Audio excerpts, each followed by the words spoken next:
అందుకే సార్ దీంట్లో భాగంగా విద్యాశాఖలో మేము వచ్చే సంవత్సరం నుంచి బాలల భారత రాజ్యాంగం ఇవ్వాలని నిర్ణయం తీసుకుంటాం జరిగింది.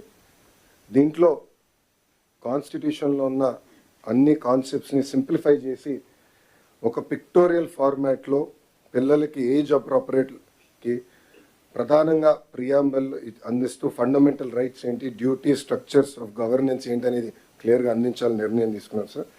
దాంట్లో భాగంగా భారతదేశానికి స్వాతంత్రం వచ్చిన కారకులైన మహాత్మా గాంధీ గారు, అంబేద్కర్ గారు, నెహ్రూ గారి గురించి కూడా దీంట్లో చాలా చెప్పాలని నిర్ణయించుకున్నాం. అంతేకాకుండా సివిక్ అవేర్నెస్ అనేది చాలా చాలా అవసరం. ఒక మాటలో చెప్పాలంటే చదువు పైన బాగా శ్రద్ధ పెడుతున్నాం, మార్కుల మీద పెట్టిన శ్రద్ధ, రెస్పాన్సిబిలిటీ, సివిక్ అవేర్నెస్ మీద మనం పట్టలేకపోతున్నాం. దానివల్ల సమాజం తీవ్రంగా నష్టపోతుందని మేము భావించి principles of justice, equality and fraternity పెట్టాలని మేము నిర్ణయించుకున్నాం. దీంట్లో సింపుల్ స్టోరీస్ రూపంలో పిల్లలకి అర్థే విధంగా చేయాలని మేము నిర్ణయించుకున్నాం. అంతేకాకుండా ఈ పుస్తకంలో ఇంటరాక్టివ్ యాక్టివిటీస్ పెట్టాలని, పజిల్స్, క్విజెస్ ఇవన్నీ పెట్టాలని కూడా నిర్ణయించుకున్నాం.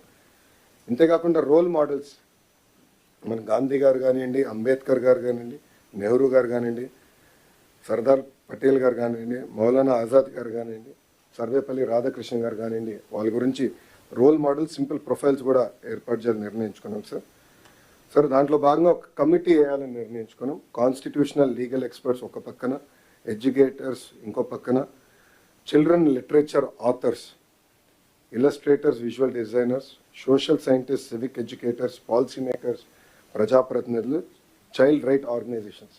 సో వీళ్ళందరినీ ఒక కమిటీగా తీసుకొచ్చి ఒక కాంపిటీషన్ మార్గంలోనే ఈ బుక్ రూపొందించాలనేది మీ ఆదేశాల మేరకు మేము విద్యాశాఖలో చేస్తాం జరుగుతుంది సార్.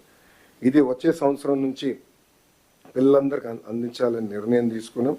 ఇది స్కూల్ కరికులంలో ఇంటిగ్రేట్ చేస్తూ టీచర్కి అవసరమైన ట్రైనింగ్ కూడా అందించి పెద్ద ఎత్తున వైడ్ డిస్ట్రిబ్యూషన్ కూడా చేద్దామని సార్. పబ్లిక్ లైబ్రరీస్ కూడా పిల్లలకి, పెద్దవాళ్ళు కూడా అందుబాటు తీసుకొచ్చే విధంగా చేస్తామని సభాముఖంగా తెలుపుకుంటూ